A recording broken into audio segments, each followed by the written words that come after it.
어부님 안녕하세요. 예, 안녕하세요. 네, 질문이 하나 들어왔습니다. 예. 질문이 어느 주부님이신데 남편을 원망하는 마음을 어떻게 해야 합니까? 라고 질문을 해주셨네요. 남편을 원망하는 마음을 어떻게 하냐고요? 이혼하면 되죠. 원망하고 살지 말고 이혼하세요.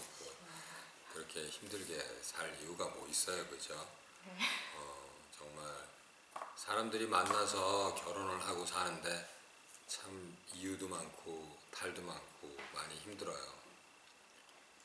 이런 질문을 받을 때 이제 제가 이혼하세요 라고 얘기를 하면 물론 당연히 어이가 없죠.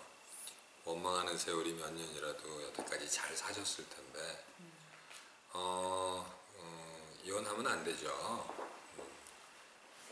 이혼이라는 게 지금은 굉장히 보편적으로 얘기들을 많이 하는데 이혼을 하면 안 된다라고 이렇게 표현하는 것보다 저는 어떻게 표현을 하냐면 이런 거예요. 여러분, 결혼을 했을 때는 이유가 있었어요.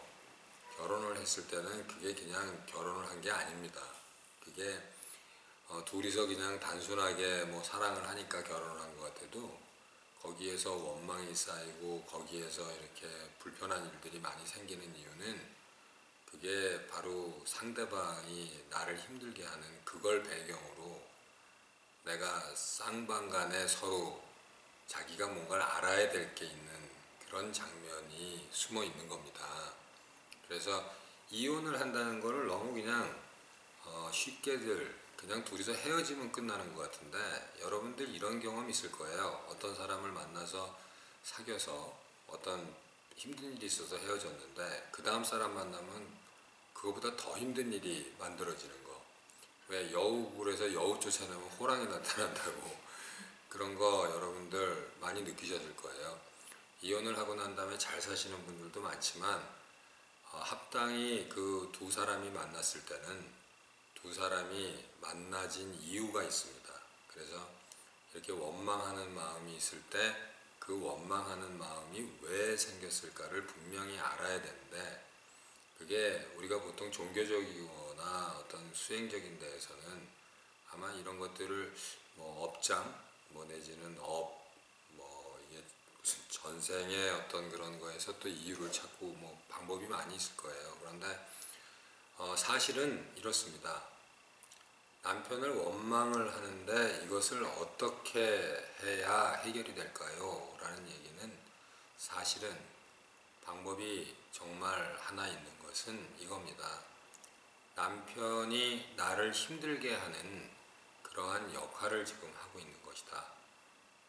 그래서 이런 관계의 그런 아픔들, 이런 것들을 맞이했을 때가 내가 정말 세상에 왜 태어났는지 아니면은 내가 어떤 게 사람인지 이런 거를 갖다가 정말 찾아나갈 수 있는 계기가 되는 거예요. 이게 의외죠. 사람들이 힘든 거를 전부 대상에게서 이유를 찾고 나한테서 이유를 자꾸 찾아요. 그런데 그게 아닙니다.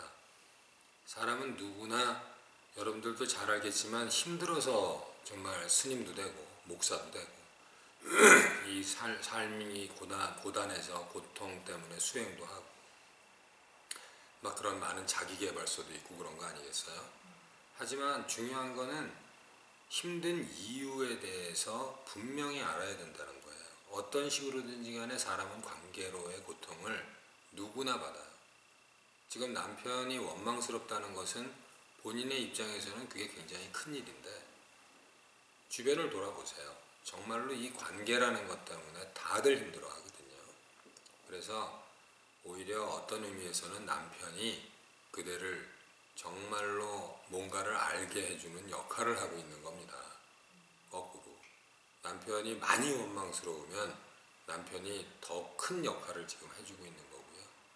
그래서 지금 어느 분이신지 하루하루 사는 거는 답답할지 몰라도 이런 계기를 통해서 정말로 내가 나를 돌아보고 나를 찾을 수 있는 계기를 한번 삼아보면 좋겠다라고 저는 얘기를 하고요. 그런데도 이제 당장 예를 들어서 지금 원망스러워서 너무 힘이 들잖아요. 그거는 당장 어떻게 좀 해결을 하기는 해야 되지 않겠어요? 그럴 때는 이제 지금 이 말이 낯설지 모르겠지만 방금 제가 얘기했지만 나를 찾게 해주는 역할을 하는 거구나. 이 원망스러운 남편이 그래서 나를 이렇게 고통스럽게 해주는 그런 대상으로서 그런 역할을 지금 하고 있구나 라는 그거를 아마 느껴보고 남편을 보면 좀 다를 거예요.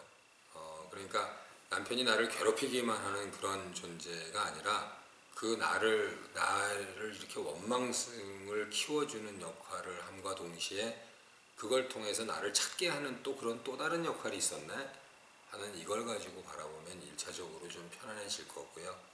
그리고 정말로 너무 힘들면 그게 너무 힘들면 정말 그거하고 아무 상관도 없는 본인 시간을 좀 가질 수 있으면 훨씬 나아져요. 그런데 저는 그럴 때 이런 걸 권하고 싶어요. 정말로 눈 감고 앉아 있기를 해라. 정말로 당장 눈앞에서 너무 힘든 남편을 가지고 이걸 어떻게 할까 고민하지 말고 정말 외면 아닌 외면을 잠깐 해라. 그래야 숨을 쉴 거 아닌가? 그래서 그 방법으로는 정말로 우리 다사람에서 얘기하는 안기라는 방법이 있어요.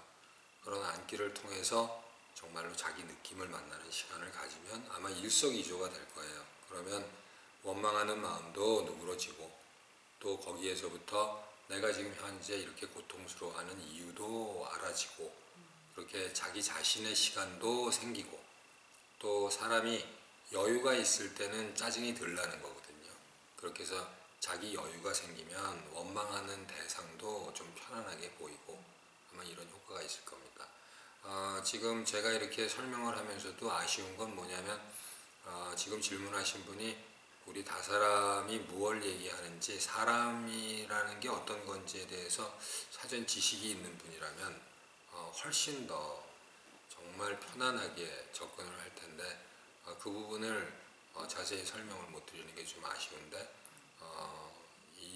그분께서 이거를 보신다면 아마 다사람의 카페에 들어가시면 아마 좀 더 자세히 알지 않을까 싶습니다. 네, 이상입니다. 감사합니다.